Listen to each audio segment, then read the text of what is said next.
مساء الذوق العالي واهلا بيكي في حلقه جديده من برنامج كعب عالي.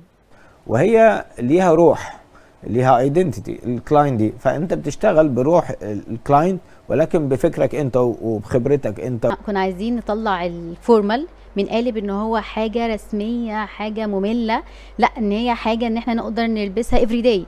بس انا مش سام ضوي، انا ما اعرفش حضرتك بتتكلمي عن مين. يعني ايه يعني؟ لو الناس عندها ال10 ايتمز دول هتعرف تعمل اوتفيتس من الصبح بالليل، من الصبح بالليل. يعني شخصيتنا على السوشيال ميديا مش زي شخصيتنا الحقيقية.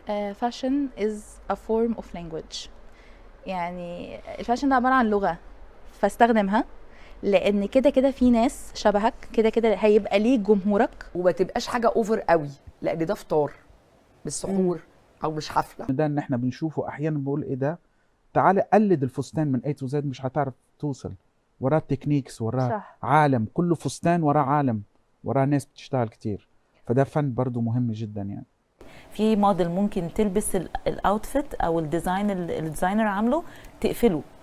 ولو شايفه الموضه حلو تعالي شوفي الحقيقه هنا في كعب عالي.